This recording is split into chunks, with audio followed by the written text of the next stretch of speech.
men are so afraid to come in and not know how to love a woman because they didn't see a man love their mother.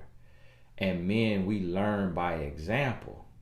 So when you have men not learning by example, and that's where I have an unfair advantage in what I do, and that's why I can't really compare myself to most men, because for one, I was raised in a home with my father.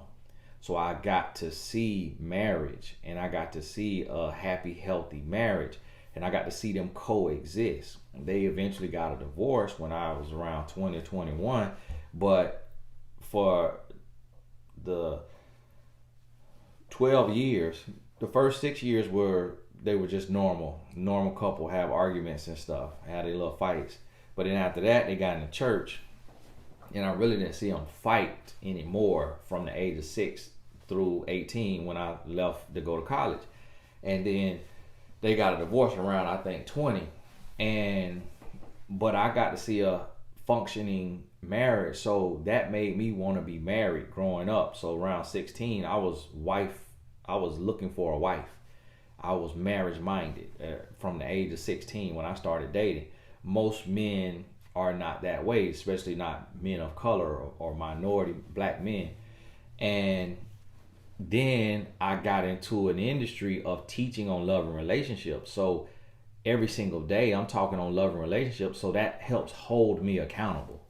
I'm not perfect by any stretch of the imagination, and I still have to learn how to love and learn how to be in a relationship. I still have to learn those things. And even today, I'm still learning and I'm still growing, going on 16 years of marriage. But the fact that I deal in it every day gives me an unfair advantage, whereas most men may deal with nothing that relates to a relationship outside of their actual relationship. So therefore, they aren't in a place where they are forced to be introspective and evaluate themselves and grow in a relationship as a man. And today, there's so many men that I really see it as fear. I feel like men are operating from fear. They're afraid because there's so many voices online. They're afraid to love a woman and the woman not love them back.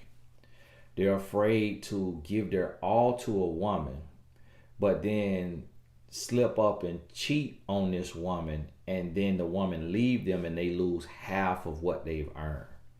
And they're afraid to lock in with one woman because they fear she won't be their everything, and they don't want to be faithful to one woman who can't be everything. And it's really, and that also is a love of self. It's selfishness, because that is a sacrifice in marriage. So in marriage, especially when you have kids, you're procreating, you're moving the ball down the field, you're trying to get you a touchdown for your lineage, for your legacy, for your last name. When you do that, your woman is going to be an amazing wife, or she's going to be an amazing mother. And very rarely will a woman be both. Very rarely will a man be an amazing husband and an amazing father. Very rarely will a man be an amazing provider and an amazing husband or an amazing father. As humans, we struggle being 100 in multiple different areas. And so when you think about these areas, you got being a spouse, being a parent, and then being a worker, whether that's a business owner or whether you work in a job or a career for something that you don't own. And so it's extremely hard for me to be at 100 in my work and then be at 100 with my wife and at 100 with my kids. So what it may look like is, if I'm 100 with my wife and 100 with my kids, Or if I'm 100 with my wife, I might be 90 or 80 with my kids, because I may want to spend more time with her than playing soccer with my sons. And if I'm 100 with my kids, I may be 80 or 90 with my wife. And if I'm 100 in my business, then I almost have to choose if I'm going to be 100 with my wife or 100 with my kids.